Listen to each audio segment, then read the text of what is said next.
Allora è tutto collegato, ho dato corrente, il trasformatore che dovrebbe erogare 16 volte e mezzo, diciamo a regime, a vuoto ne eroga 18,73. Prenderemo questa tensione come riferimento per avere un'idea di quanto può calare da una tensione a vuoto di un trasformatore incognito a sottocarico.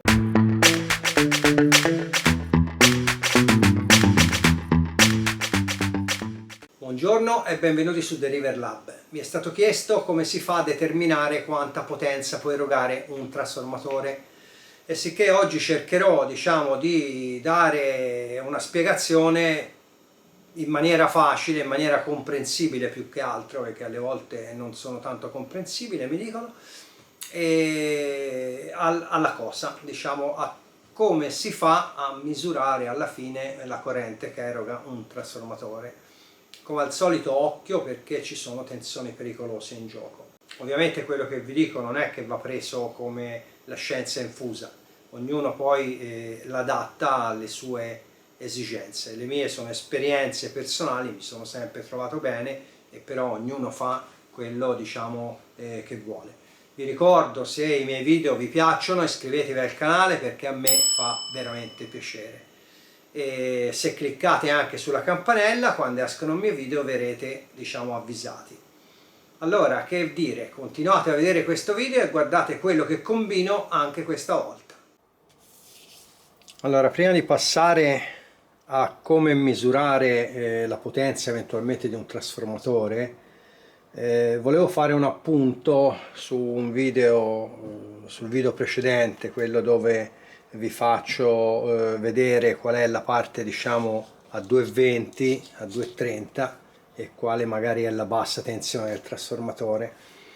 Mi ha fatto notare un utente del canale che non ho specificato che il trasformatore ovviamente è una macchina reversibile. Questo che vuol dire? Se qui vedete abbiamo un ingresso a 220 che ora è 230 e poi abbiamo le uscite che sono questi tre fili qui.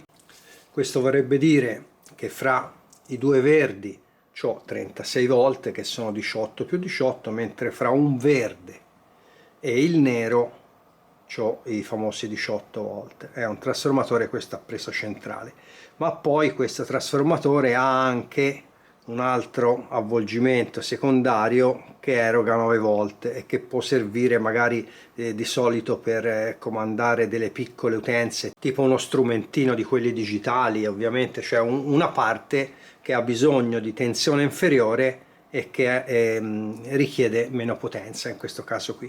Il trasformatore è 33 watt e questi 33 watt ovviamente sono divisi fra tutti gli avvolgimenti. Avremo questo avvolgimento a 9 volt che erogherà una corrente anche minore e avremo l'uscita vera e propria, questa 18,018 sui fili verdi, che erogherà la maggioranza della corrente. Allora, dicevo che il trasformatore è una macchina reversibile. Che vuol dire questo? Che se noi mettiamo qui la 220 otterremo qui i famosi 18 più 18. Ma la stessa cosa è se noi mettiamo magari ai due fili verdi 36 volt, otterremo il 220 dall'altra parte. Per quello si dice che una macchina è reversibile, perché il primario e il secondario in un trasformatore, in realtà per primario, per convenzione, si intende il circuito, la parte dell'avvolgimento che riceve tensione. Il secondario, in questo caso, quella che dà una tensione che potrebbe essere più piccola o anche più alta di quella di ingresso. Ovviamente se noi mettiamo qua i 36 volt fra questi due fili, consideriamo che la presa centrale non ci sia, se qua mettiamo i 36 volt qui otterremo 220 e in questo caso sarà questo il primario e questo è il secondario. Ma insomma, di solito quando un trasformatore è un riduttore di tensione che usiamo noi praticamente negli apparecchi elettronici, il primario si considera che sia quello che attacchiamo alla tensione di rete, cioè quello dove si mette il 230 volt. Facciamo comunque un sperimentino, già che ci siamo, per spiegare bene questa cosa. Ho collegato due trasformatori identici insieme. Ora vi faccio vedere meglio. Per fare questo piccolo esperimento ho fatto in questa maniera: qui abbiamo il trasformatore 1 e qui abbiamo il trasformatore 2. In tutti e due i trasformatori i fili rossi sono quelli che hanno l'avvolgimento a tensione più elevata, sicché in questo caso qui entra la 220 e qua uscirà i 36 volt. Ovviamente, se è detto che la macchina è reversibile, il trasformatore, ho collegato il secondo trasformatore che prende i fili della 36 volt, l'ho collegati praticamente insieme. Qui c'è la giunzione, che qui avremo diciamo 220, qui avremo 36 volt e qua ovviamente mi entrano i 36 volt, se detto la macchina è reversibile, e qui avremo un'altra volta i 220 volt dai fili rossi. Ora vi faccio vedere.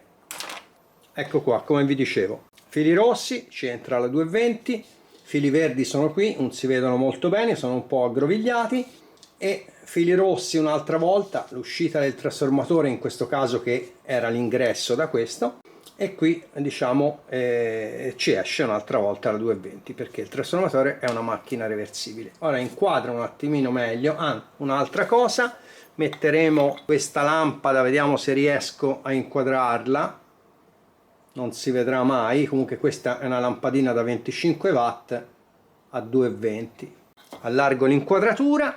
Ovviamente all'atto pratico non serve a niente, è per farvi capire, diciamo, che un trasformatore può essere usato in maniera reversibile. Così l'ho detto e siamo tutti tranquilli. Allora, ho collegato il multimetro ai due fili verdi praticamente nel mezzo e vediamo che ci abbiamo 35 e qualcosa, perché la tensione di rete è un po' bassa oggi. Qua giù ovviamente ci arriva la tensione di rete che sono 220 circa, perché è un po' bassa. Ora sposto questi fili qui, vediamo se prendo la scossa. Voi non lo fate perché, come vi dico sempre, è pericoloso, è pericolosissimo. E sposto qui. Il multimetro ci pensa un attimino perché è un multimetro della fine degli anni 60, e ci abbiamo infatti sui fili rossi un'altra volta 211 volt con un ingresso di 35 volt. Se ci fosse un ingresso di 36 ci ritroveremo un'altra volta il 220. Allora stacchiamo un attimino il volmetro. Se io avvito la lampadina a 220 ovviamente si accende, perché da questa parte qui sui fili rossi ci riabbiamo appunto la 220. Ecco, spero di essere stato abbastanza chiaro nello spiegarvi che il trasformatore è una macchina reversibile. Così ho accontentato tutti e ve l'ho detto, e chi non lo sapeva così diciamo lo sa. Ovviamente la tensione che entra nel trasformatore non può essere, anche se vogliamo fare questo gioco, non è che abbiamo la 12 volt della batteria e ci tiriamo fuori il 220 con un trasformatore, il trasformatore va in corrente alternata e basta. Allora passiamo a vedere la potenza dei trasformatori, come rilevarla perlomeno in maniera empirica. Questo trasformatore ha, come vi dicevo, due uscite praticamente.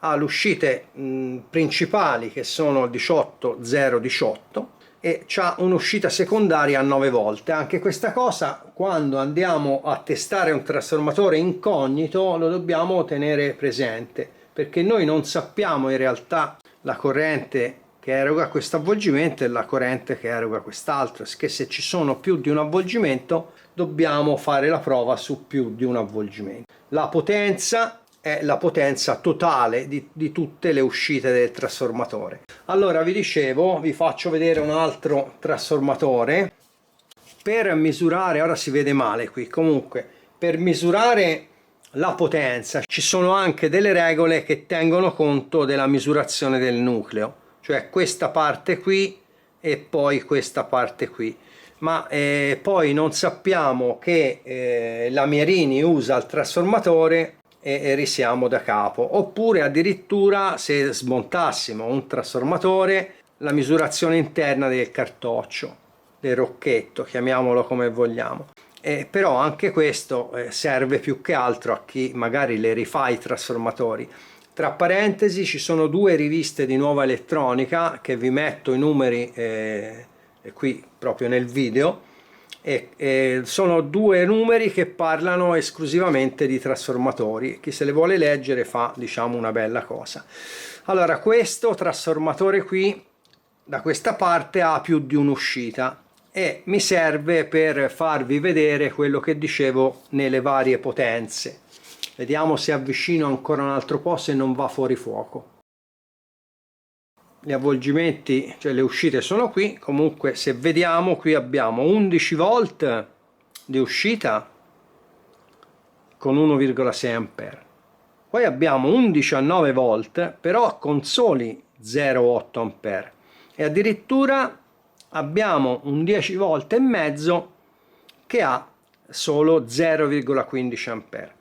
Pertanto, se troviamo un trasformatore con più uscite, se vogliamo sapere le potenze dei vari avvolgimenti, le dobbiamo andare a misurare tutti. Non è che prendiamo il primo avvolgimento, andiamo a misurare la corrente che eroga e va bene per tutti. No, è bene controllare anche gli altri. Ovviamente quello che si andrà a fare ora sono prove empiriche, non sono la Bibbia o un altro libro, diciamo, sacro, perché sono prove che vanno bene, ma vanno utilizzate poi con cervello, perché ovviamente se no poi si fa dei danni. Vi ricordo comunque sia che lavorerete a tensioni elevate, cercate di non farvi male. Prendo un trasformatore che useremo come prova. Eccolo qua. Allora, dato che dobbiamo in un trasformatore incognito dobbiamo andare a misurare con una data corrente la tensione di uscita di quanto si abbassa, e anche quella cosa lì è diciamo empirica, perché ci sono dei trasformatori che hanno un abbassamento di tensione più elevato e funzionano lo stesso bene, diciamo, hanno una tensione a vuoto più alta. Comunque con questo possiamo fare la prova, perché ha una sola uscita, è un trasformatore che è specificato bene qui sopra, deve uscire circa 16 volt e mezzo, ovviamente varierà un pochino in base alla tensione di rete di ingresso, e ci dice che questo trasformatore è in grado di erogare 2,4 A massimi. Pertanto facciamo la prova con questo, che abbiamo già i dati di targa specificati, e possiamo vedere, lo prendiamo come esempio, quanto va a calare la tensione, diciamo, da vuoto a sottocarico. Allora, per fare la prova ci vuole un tester, ovviamente io userò questo, e poi ci vorrebbe un carico fittizio normale. Si trovano anche da poco, praticamente, i carichi fittizi, da pochi soldi, basta che sia della potenza giusta per quello che ci dobbiamo misurare. Oppure si può usare delle resistenze messe chiaramente, qui c'è il trasformatore, delle resistenze messe sul secondario, però torna male. La cosa migliore è usare un piccolo carico fittizio, un carico elettronico. Questo è uno di quelli che ho, va benissimo per questo scopo qui. Vi faccio vedere. Non basta ovviamente attaccare il trasformatore al carico elettronico, perché il carico elettronico può ricevere solo corrente continua di solito. Allora dobbiamo costruire con un ponte di diodi, un condensatore e un dissipatorino. Dobbiamo raddrizzare la tensione che esce dal trasformatore, come facessimo un piccolo alimentatorino non stabilizzato. Praticamente dobbiamo montare su un piccolo dissipatore il ponte di diodi. Nel ponte di diodi da due parti entra l'alternata, di qua esce la tensione che è quasi continua, diciamo, e la dobbiamo livellare con un condensatore. Questo per poterla attaccare chiaramente al carico fittizio, perché se ci attacchiamo l'alternata la maggioranza dei carichi elettronici tira il calzino. Allora, io ho fatto quello che vi stavo dicendo, messo dentro questa scatola qui che fa anche da dissipatore. Qui c'era un piccolo inverter che se n'era andato. Qua esce la tensione continua, vedete, più e meno, e di qua entra la tensione alternata. Ci ho messo anche una ventola, lo posso alimentare a 12 volt, premendo l'interruttore si accende la ventola, dissipa anche meglio per i carichi un attimino più grossi. In questo caso qui diciamo non serve. E questo praticamente è quello che vi ho fatto vedere prima col ponte di diodo e il condensatore. C'è diversi condensatori qui dentro, un ponte di diodo bello grosso, e fa la funzione di raddrizzatore per poter testare appunto i trasformatori. Ora collego il trasformatore qui all'ingresso, attacco i fili in uscita e si fa la prova con questo trasformatore qui.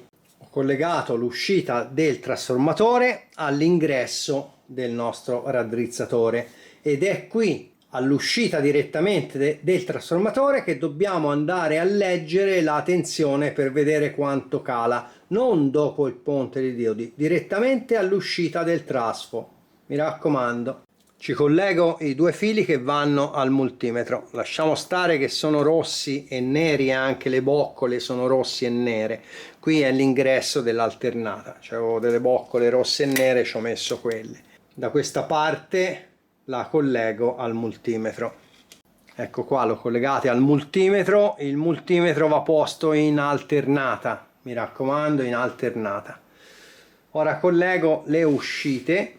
Queste uscite qui le collego al carico fittizio, al carico elettronico. Ho collegato le due uscite, cavi sempre rossi e neri perché ce l'ho rossi e neri, e vanno al carico elettronico, all'ingresso del carico elettronico, cioè qui, qua. Assorbiremo corrente dal trasformatore con il carico elettronico, corrente ovviamente che è raddrizzata dal ponte di diodi e livellata dai condensatori, e leggeremo sul trasformatore quando cala la tensione. Il set completo è questo e ora inquadro solamente quello che vogliamo guardare meglio. Sto vedendo sulla telecamera che questi numeri praticamente lampeggiano, ma nella realtà no, non li vedo lampeggiare. Ovviamente dipende dalla videocamera. Ecco qua, spero che si legga tutto. Diciamo ora il trasformatore a vuoto sta erogando 18 volt e 7. Il trasformatore lo danno per 16 volt e mezzo a piena potenza, diciamo sotto carico, e ora lui a vuoto ne eroga 18, sicché ovviamente se misurerete un trasfo incognito dovrete vedere una tensione più alta di quello che poi sarà sotto carico. Questo mi sembra ovvio. Andiamo a vedere quanto può erogare, diciamo, in corrente questo trasformatore che mettiamo sia incognito. Voi dovete leggere non questa tensione che è quella ai capi del ponte raddrizzatore, all'uscita, diciamo la tensione raddrizzata, questa qui. Dovete leggere la tensione direttamente sul secondario di cui volete conoscere la potenza. Deve essere proprio all'uscita del trasformatore con un voltmetro, perché questa calerà e non ci dirà niente, mentre quello che ci interessa è la corrente che andremo a assorbire. Allora diciamo il trasformatore all'incirca da 18 volt e mezzo, e per se vogliamo, diciamo, in sicurezza completa dobbiamo considerare, secondo me, come diceva il mio professore, un 10% di calo dalla tensione a vuoto. Possiamo avere un calo del 15% anche dove la corrente non è richiesta diciamo in continuazione. Per esempio un trasmettitore di un radioamatore che dobbiamo fare un alimentatore, se che trasmetterà, cioè assorbirà potenza non sempre ma solamente nel momento della trasmissione, potremmo accettare anche un calo, diciamo, di tensione del 15%, perché non sarà sempre sotto stress il trasformatore. Se no io vi consiglio un 10% di calo della tensione a vuoto. Allora, si era detto da dati di targa, questo trasformatore deve tirare fuori 2,4 ampere. Andiamo su e andiamo a 2 ampere e sono già 16 volt e 3, sicché qui siamo già oltre con 2 ampere il 10%, perché il 10% di 18,5 sono circa 16,6, giù di lì. mentre il 15% sarebbe 15,7. Portiamolo a 2,4 e si va a 15,8. Diciamo che in questo trasformatore hanno dato una potenza massima che cala dalla tensione a vuoto appunto del 15%. Pertanto i costruttori qui hanno ritenuto che un calo del 15% fosse accettabile. Comunque se, ripeto, andate a vedere trasformatori incogniti, tenetevi fra il 10 massimo 15% della tensione a vuoto. Ora, quello che abbiamo fatto per un trasformatore vale per tutti. Allora, anche questo video è finito, spero di aver fugato qualche dubbio. Vi ricordo appunto, misurate la tensione a vuoto e potete accettare un calo della tensione a vuoto che va dal 10 al massimo 15%, sicché è piuttosto facile anche lì determinare più o meno la potenza di un trasformatore. Ovviamente vi ricordo sempre di usare la testa quando fate questi lavori, perché ci sono tensioni pericolose. Niente, come al solito, se il video vi è piaciuto mettete un mi piace e noi ci vediamo al prossimo video. Ciao a tutti!